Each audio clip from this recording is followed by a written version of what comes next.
राज्यसभा में PM Modi BJP सांसद ज्योतिरादित्य सिंधिया के मुरीद हो गए। पीएम मोदी राज्यसभा में राष्ट्रपति के अभिभाषण प्रस्ताव पर धन्यवाद दे रहे थे।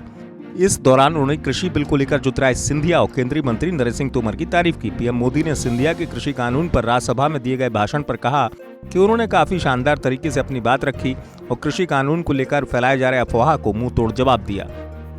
इस विषय में हमारे साथी श्रीमान सिंधिया जी ने बहुत ही अच्छे ढंग से कई पहलुओं पर इस कानून को लेकर के यहाँ पर ये सारी बातें पिछले 2 दशक से लगातार चल रही है, हर फोरम में चली है। ऐसा नहीं है कि कोई हमारे आने के बाद हर ने कहा है और हर एक को लगा कि अब समय आ गया, हो जाए, अब समय आ गया।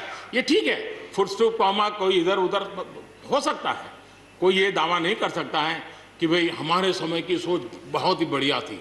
मैं भी दावा नहीं कर सकता हूं कि हमारे समय की सोच बढ़िया है, 10 साल के बाद कोई नई सोच आ ही नहीं सकती। ऐसा नहीं होता है जी। ये समाज जीवन परिवर्तनशील होता है।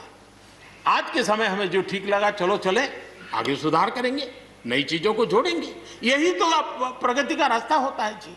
रुकावटें डालने से प्रगति कहां होती है जी। और इसलिए लेकिन मैं हैरान हूं, अचानक यू टर्न ले लिया भाई, ऐसा क्यों किया? ठीक है, आप आंदोलन के मुद्दों को लेकर के इस सरकार को घेर लेते हैं, लेकिन साथ साथ किसानों को भी कहते हैं कि भाई बदलाव बहुत जरूरी है, बहुत साल हो गए, अब नई चीजों को लेना पड़ेगा।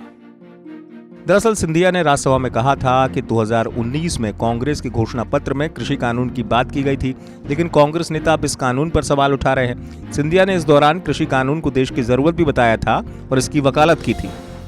ब्यूरो रिपोर्ट, MP तक।